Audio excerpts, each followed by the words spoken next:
PT Global Sukses Digital Tbk emiten dengan kode saham DOSS mencatatkan pertumbuhan kinerja keuangan hingga kuartal 3 tahun 2025. Ya, perusahaan retail dan distribusi alat fotografi dan videografi tersebut membukukan penjualan sebesar 623,9 miliar rupiah atau meningkat 40% dibandingkan periode yang sama tahun lalu sebesar 443,9 miliar rupiah.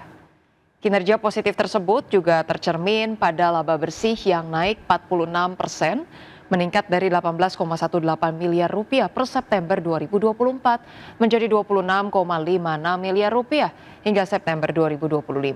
Pertumbuhan ini sejalan dengan meningkatnya kebutuhan konten digital dan pesatnya perkembangan industri kreatif. Ya, indeks harga konsumen China mengalami kenaikan tak terduga pada Oktober 2025, didorong oleh meningkatnya permintaan perjalanan, makanan, dan transportasi selama periode libur panjang.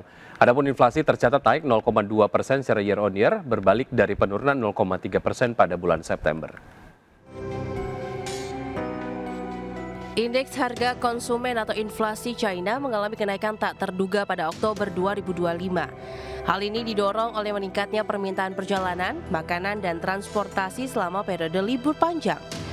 Biro Statistik Nasional China melaporkan bahwa inflasi naik 0,2% secara year on year, berbalik arah dari penurunan 0,3% pada September. Sementara itu, inflasi inti yang tidak memasukkan komponen bergejolak seperti harga pangan dan energi meningkat 1,2%. Biro Statistik mencatat biaya jasa naik 0,2% dan menjadi salah satu pendorong utama peningkatan inflasi. Di sisi lain, tekanan deflasi di tingkat produsen mulai meredam meski masih berlangsung selama 37 bulan berturut-turut. Indeks harga produsen turun 2,1% secara tahunan dibandingkan penurunan 2,3% pada September.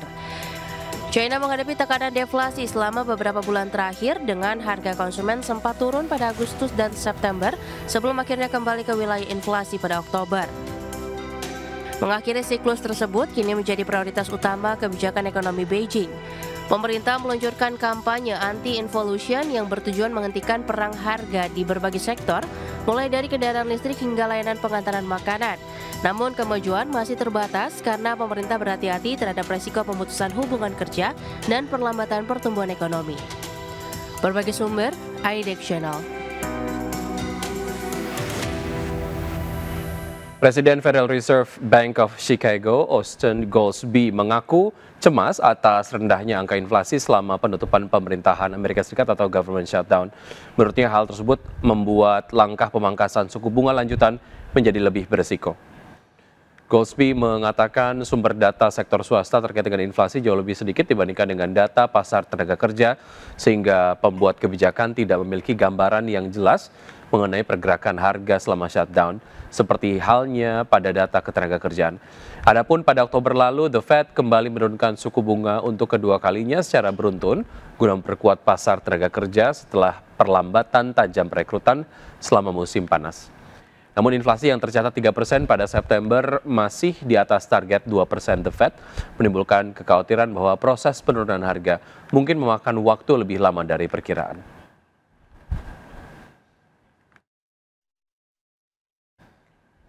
Ya, selanjutnya dari bursa global, bursa Wall Street ditutup bervariasi pada perdagangan di hari Jumat dengan indeks Nasdaq yang ditutup lebih rendah. Sementara S&P 500 dan juga Dow Jones berhasil membukukan kenaikan tipis pada akhir perdagangan. Adapun pergerakan Wall Street diwarnai kekhawatiran penutupan pemerintahan federal terlama dalam sejarah dan valuasi saham teknologi yang menekan minat risiko. Dan pada penutupan perdagangan di hari Jumat, Dow Jones Industrial Average menguat 0,16% ke level 46.987, S&P 500 naik 0,13% ke level 6.728 dan Nasdaq Composite turun 0,21% ke level 23.004. Ya, sementara itu dari bursa ekuitas Eropa, pemirsa, yang mengakhiri pekan yang bergejolak dengan penurunan pada hari Jumat karena kekhawatiran terhadap valuasi tinggi saham-saham terkait dengan teknologi terus berlanjut. Indeks acuan kawasan Eropa Stoxx 600 ditutup turun 0,6% ke posisi 564,79 dan DAX Jerman turun 0,69% ke posisi 23.569 dan FTSE 100 Inggris terkoreksi 0,55% ke level 9.682.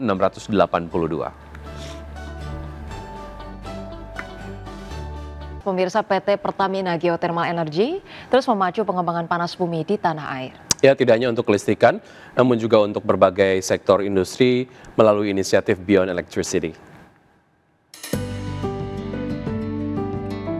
Pertamina Geothermal Energy terus memacu pengembangan panas bumi di tanah air. Tidak hanya untuk kelistrikan, namun juga berbagai sektor industri melalui inisiatif Beyond Electricity.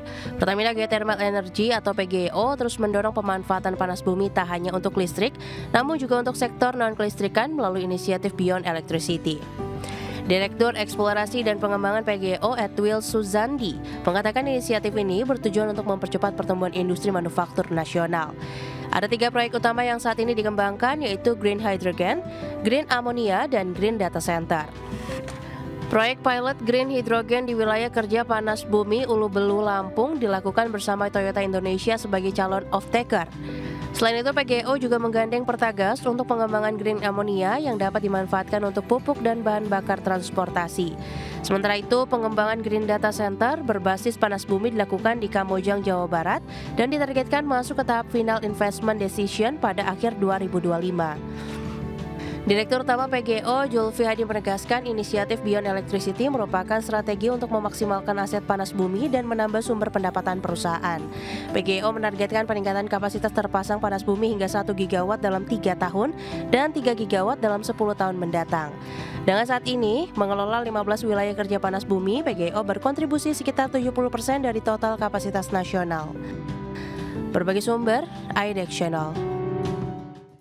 Pemirsa, PT PP Persero Tbk berkomitmen mempercepat pengerjaan proyek Pelabuhan Patimban Paket 6 di Subang, Jawa Barat. Ya, hingga awal November 2025, progres pembangunan proyek telah mencapai 72,89% dan ditargetkan rampung lebih cepat dari jadwal kontrak. PT PP Persero Tbk mempercepat pengerjaan Pelabuhan Patimban Paket 6 di Subang, Jawa Barat yang merupakan salah satu proyek strategis nasional di sektor infrastruktur maritim dengan nilai investasi mencapai 5,48 triliun rupiah. Hingga awal November 2025, progres pembangunan proyek tersebut telah mencapai 72,89% dan ditargetkan rampung lebih cepat dari jadwal kontrak. Pelabuhan Patimban akan menjadi simpul logistik maritim utama Indonesia, memperkuat konektivitas ekspor-impor, dan menopang pertumbuhan industri manufaktur di kawasan Jawa Barat. Korporat Sekretari PT PP Joko Raharjo menyampaikan perusahaan berkomitmen menjaga mutu, keselamatan kerja, serta ketepatan waktu dalam penyelesaian proyek strategis tersebut. Meskipun PT PP sempat menghadapi tantangan pasokan material reklamasi akibat penutupan izin tambang di wilayah Subang, manajemen memastikan keberlanjutan proyek tetap terjaga berkat koordinasi intensif dengan instansi dan mitra strategis. PT PP juga mengimplementasikan sistem manajemen proyek digital untuk memastikan seluruh tahapan berjalan efisien, transparan, dan sesuai rencana biaya. Berbagai sumber, IDEX Channel.